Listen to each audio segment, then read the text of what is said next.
Hi అండి, welcome to my channel Shravani spicy kitchen. నేను మీ శ్రావణి. ఎలా ఉన్నారు అందరూ? నేనైతే చాలా బాగున్నాను. మీరు కూడా బాగుండాలని కోరుకుంటున్నాను. అబ్బాయి ఏంటి సూపర్ అని చూపిస్తుంది అనుకుంటున్నారా? చాలా యమ్మీగా ఉంటుందండి రైస్ అయితే. ఇది లంచ్ బాక్స్ రెసిపీ అని చెప్పొచ్చు. చాలా సింపుల్గా అయిపోతుంది. అందులోనే ఎస్పెషల్లీ పిల్లలైతే మరీ ఇష్టంగా తినేస్తారు. పొటాటోతో రైస్ అండి. ఇదైతే అసలు టైం లేనప్పుడు లేదా వెజిటేబుల్స్ కూడా ఇంట్లో ఏం లేనప్పుడు, ముఖ్యంగా చేయడానికి బద్ధకంగా ఉన్నప్పుడైతే ఇది ట్రై చేయండి. చాలా సింపుల్గా అయిపోతుంది. బ్యాచిలర్స్ కూడా చాలా ఈజీగా చేసేసుకోవచ్చు. అంతా తొందరగా అయిపోతుంది. అందులోనూ స్పైసెస్ కూడా తక్కువగా చాలా యమ్మీగా ఉంటుంది. కాంబినేషన్గా అయితే ఏం లేకపోయినా కూడా ఒట్టి రైసే తినేసేయచ్చు. అంత టేస్టీగా ఉంటుంది. లేట్ చేయకుండా అయితే ప్రాసెస్లోకి అయితే వెళ్ళిపోదాం. ముందుగా అయితే పొటాటోస్కి ఈ విధంగా చెక్కు తీసేసుకొని మీడియం సైజు కట్ చేసేసుకొని వాష్ చేసేసుకొని పక్కన పెట్టేసుకోవాలి. తర్వాత అయితే స్టవ్ మీద కడాయి పెట్టుకొని ఆయిల్ వేసుకోవాలి. ఇక్కడ ఆయిల్ అనేది కాస్త ఎక్కువే పడుతుందండి. తర్వాత కొద్దిగా ఆవాలు జీలకర్ర వేసుకొని చిటపట్లాడిన తర్వాత ఇందులోనే కొద్దిగా కరివేపాకు కూడా వేసుకొని చిటపట్లాడనివ్వాలి. తర్వాత ఆనియన్స్ అనేవి బాగా సన్నగా కట్ చేసుకొని వేసుకోవాలి. ఈ రైస్కి అయితే కొద్దిగా ఆనియన్స్ అనేవి ఎక్కువ వేసుకుంటేనే బాగుంటుంది.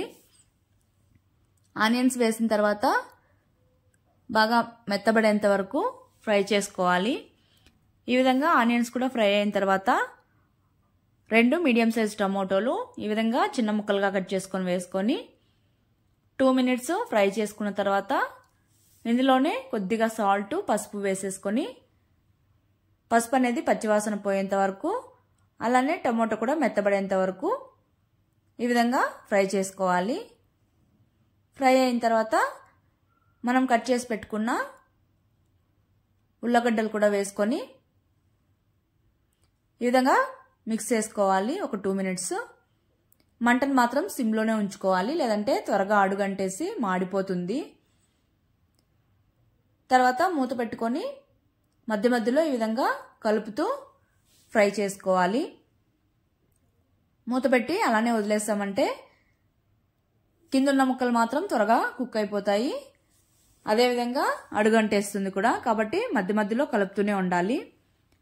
ఈ విధంగా కాస్త ఫ్రై అయిన తర్వాత కొద్దిగా స్ప్రింగ్ ఆనియన్స్, అలానే స్పైసెస్, ధనియాల పొడి, తర్వాత వేయించిన జీలకర్ర పొడి, కొద్దిగా గరం మసాలా, తర్వాత ఒక 1/2 స్పూను చికెన్ మసాలా వేసుకోవాలి. ఇక్కడ చికెన్ మసాలా అనేది ఆప్షనల్ అండి. వద్దు అనుకున్న వాళ్ళైతే స్కిప్ చేయొచ్చు. కాకపోతే ఇది వేయడం వల్ల టేస్ట్ బాగుంటుంది. తర్వాత మీ స్పైస్కి తగ్గట్టు అయితే కారం వేసుకోవాలి. అలానే కొద్దిగా సాల్ట్ వేస్తున్నాను. ఈ పొటాటోకి అంటే ఎప్పుడు సాల్ట్ అనేది కొద్దిగా తక్కువగానే పడుతుంది. కాబట్టి చూసుకొని వేసుకోండి. ఈ మసాలాలన్నీ స్లోగా మిక్స్ చేసుకుంటూ ఫ్రై చేసుకోవాలి. మంటను మాత్రం సిమ్లోనే ఉంచుకోవాలి. ఈ విధంగా మొత్తం ఒకసారి మిక్స్ చేసుకున్న తర్వాత కాసేపు మూత పెట్టుకొని కుక్ చేసుకోవాలి. ఇక్కడ వాటర్ అనేవి ఏమీ యాడ్ చేయకూడదండి, ఆయిల్తోనే సరిపోతుంది. ఈ విధంగా మధ్య మధ్యలో మిక్స్ చేసుకుంటూ ఉండాలి. అందులోనూ పొటాటో త్వరగానే కుక్ అయిపోతుందండి. చూడండి, ఇక్కడ నేను చూపిస్తున్నాను కదా. మరి ఎక్కువగా కుక్ అవ్వకూడదండి.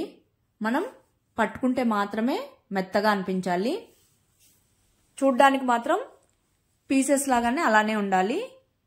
ఆ విధంగా కుక్ అయితే పర్ఫెక్ట్గా సరిపోతుంది. రైస్లో తిన్నప్పుడు కూడా మరీ సాఫ్ట్గా కాకుండా బాగుంటుంది టేస్ట్ అనేది. ఈ విధంగా మొత్తం మసాలాలు కూడా బాగా ఫ్రై అయిపోయాక ఇందులోకి బాగా పొడి పొడిగా వండుకున్నటువంటి రైస్ వేసుకోవాలి. రైస్ అనేది బాగా పొడిగా ఉండాలి. ఈ విధంగా రైస్ వేసేసుకోవాలి. మొత్తం వేసుకున్న తర్వాత మొత్తం బాగా రైస్కి పట్టేలాగా నిదానంగా ఈ విధంగా మిక్స్ చేసేసుకోవాలి. ఈ విధంగా మొత్తం రైస్ని మిక్స్ చేసుకున్న తర్వాత ఇందులోకి బాగా సన్నగా కట్ చేసుకున్నటువంటి కొత్తిమీరను కూడా వేసేసుకొని మరొక 2 నిమిషాలు మిక్స్ చేసేసుకొని స్టవ్ ఆపేసుకోవడమే. అంతే అండి, చాలా సింపుల్గా అయిపోయింది కదా రైస్ అయితే. అంతే అండి, చాలా ఈజీగా అయిపోతుంది. తప్పకుండా అయితే ట్రై చేయండి. ట్రై చేశాక మీరే టేస్ట్ అయితే చెప్తారు.